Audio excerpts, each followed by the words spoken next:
bude vrba predator. Samo čeka svoju žrtvu. Taj predator je pauk.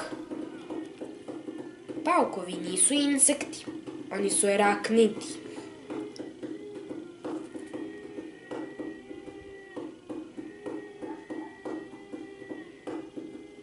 Vi znate da paukovi pletu mrežu,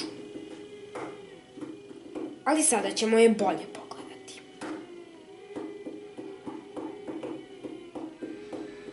Paukovi imaju 6 različitih vrsti niti za 6 različitih namena. Nabrojat ćemo neke.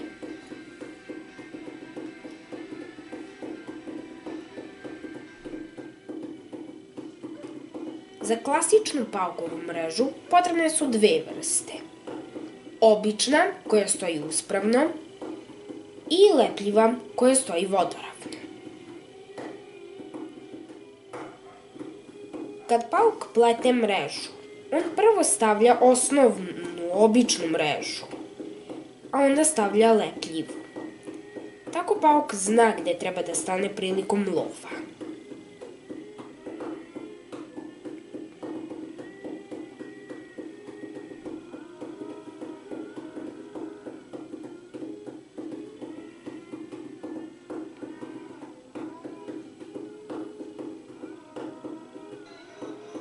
Kada je mreža ispletena, pauk samo treba da stane i da čeka svoj plen.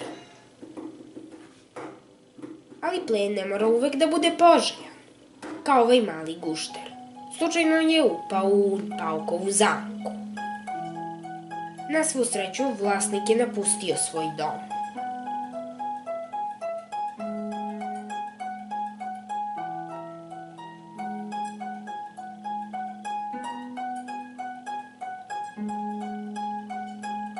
Ali lov nije jedina namena mreže. Neke ženke pauka pakuju svoja jajašca u vrećice od mreže.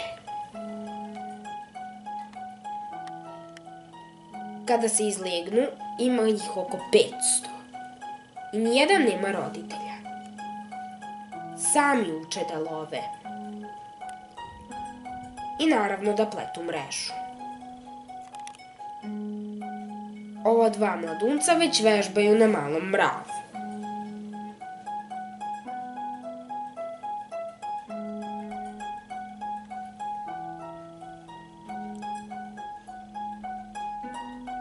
Ovde ima mnogo vrsta paukova. Najčešći je pauk kosac. Kad tad tu se pojavi i pauk krstaš. Međutim, najmanji su paukovi skakači. I retko se pojavljuje pauk vučijak.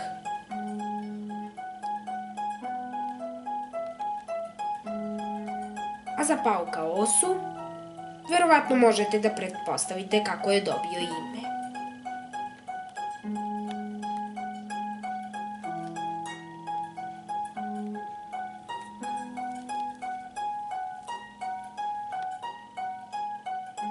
Paukovi možda izgledaju strašno, ali kad ih pogledamo iz drugog ugla, postaju predivna stvorenja.